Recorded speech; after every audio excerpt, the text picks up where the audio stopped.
Body dysmorphic disorder, or body dysmorphia, is a mental health condition, a mental disorder, defined by an overwhelming preoccupation with a perceived flaw in one's physical appearance. It's a mental illness. So basically, imagine a guy who's physically perfectly healthy, but he has an obsession, a mental illness, which makes him believe that he must look like this. In the famous Goldman dilemma, Dr. Bob Goldman, a physician and sports medicine expert, conducted informal surveys in the 1980s and 1990s by asking elite athletes the following question. If I had a magic drug that would make you an Olympic champion, but you would die in 5 years, would you take it? In this study, about 50% or more than 50% said yes. Now it's important to remark that the exact numbers and the methodology of this are not clear and have been debated. Since there are no exact numbers and no exact results, it seems to me like the Goldman dilemma was not done properly and the numbers might maybe be made up, I don't know. It just doesn't seem very reliable. But there are newer versions, studies with the same question that were conducted in more professional and more trustworthy ways. And according to those, 13 out of 212 would take it. That is 6%. Almost every 10th athlete would give up and throw away their life for something so trivial, shallow, superficial, insignificant, unimportant, and irrelevant, like unnecessarily big muscles. This is absolutely insane. Dying in 5 years. I don't know how old you are. Maybe you're 20, then you would die with 25. Maybe you're 25, then you would die when you are 30. Maybe you're 30, then you would die when you're 35 years old. This is insanity. And this is only this very extreme imaginary magic drug. But what's very, very real is actual real steroids. Those too shorten people's lifespans and come with many negative side effects. Mental and emotional, aggression and mood swings, roid rage, depression, especially after stopping use, paranoia or delusions, addiction, dependence, increased LDL and decreased HDL, high blood pressure, increased risk of heart attack or stroke, even in young users, thickening of the heart muscle, which can lead to heart failure, tendon injuries, muscles grow faster than tendons can adapt, stunted growth, since steroids can prematurely close growth plates, testicular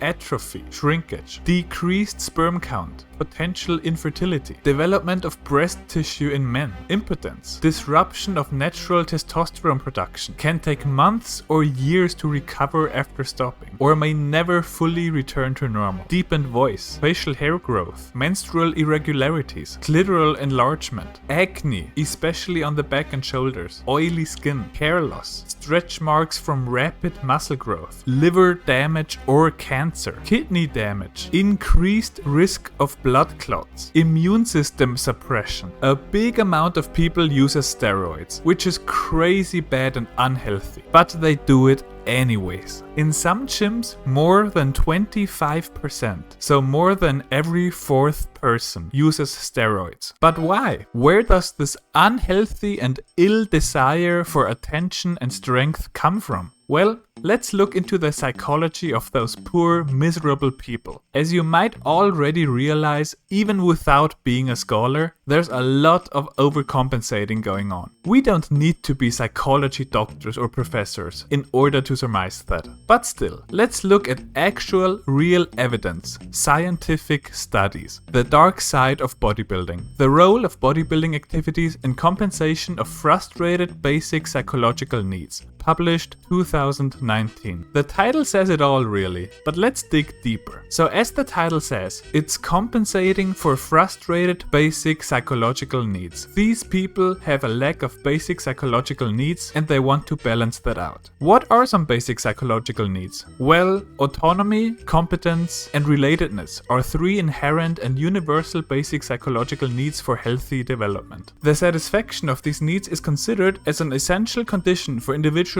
integrity, growth, and well-being. In this regard, a large body of research provided support for significant associations between the satisfaction of these needs and indicators of well-being, such as life satisfaction, task engagement, self-esteem, positive affect, vitality, and psychological health. On the other side, the frustration of these needs had been stated to play a critical role in the development of self-defensiveness and psychopathology. To be more precise, when the basic needs are actively thwarted by the social environment, this situation may lead to adverse effects on individuals' integrity, growth, and well-being, and may give rise to ill-being. In this sense, to clarify the definition of need frustration and the strong associations and ill-being situations, a plant metaphor was used in the literature. Accordingly, if a plant gets salty water, it will die quickly.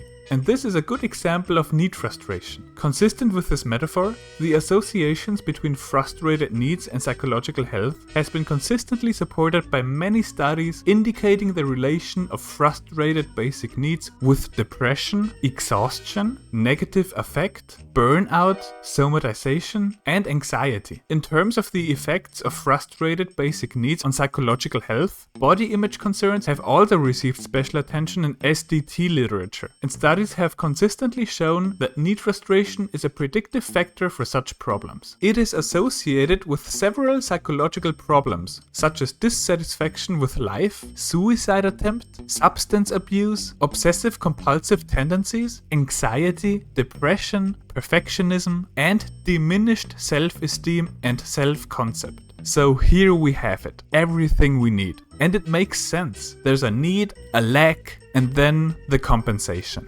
A very simple example. A hungry bird needs food, but lacks food, so it wants food. A victim in some horror movie wants safety, lacks safety, so tries to run even faster, hides, or calls for help.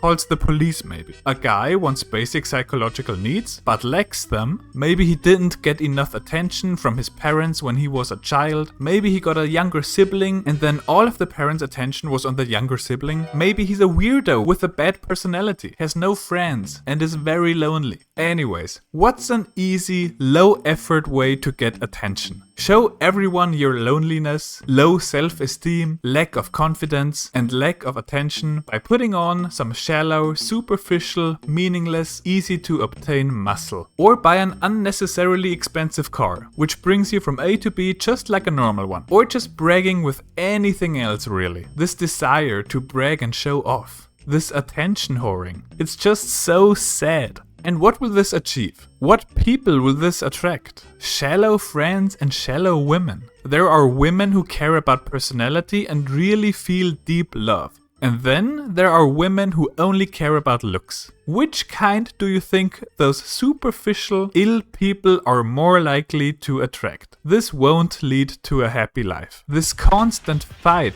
struggle, and obsession to become even more muscular and even stronger, and attract like-minded shallow and superficial people. So this is obviously super sad for these poor, miserable people.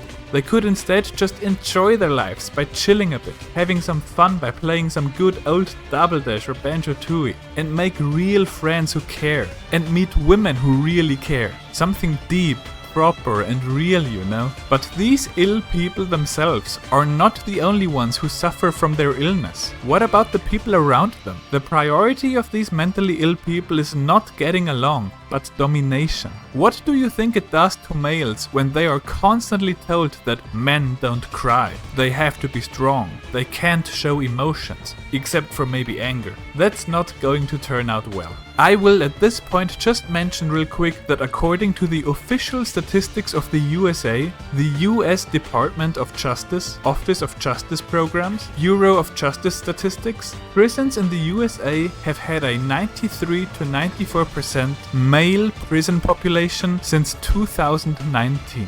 94.2% male prison population in 2019, 93.4% male in 2020, 94% male in 2021, 93.8% male in 2022, and 94.1% male in 2023. Now, I don't know whether that's genetic and with that biological, or culture related and related to how boys are raised. Or maybe it's both. But very obviously, this whole strength and domination-centeredness is bad. It's negative. It leads to bad lives for these ill people themselves and also for people around them. Which life looks happier and more enjoyable to you? It's super obvious. Instead of this detrimental, ill, negative muscle strength and domination obsession, which is crazy ridiculous, goofy and sad, why not just get along, enjoy our lives, play some games together, have fun, be happy and be proper healthy human beings, physically and mentally. And that's my video on the sad alpha male obsession. If you liked it, then there's a like button for you. Tell me what you think in the comments below and consider subscribing. Bye!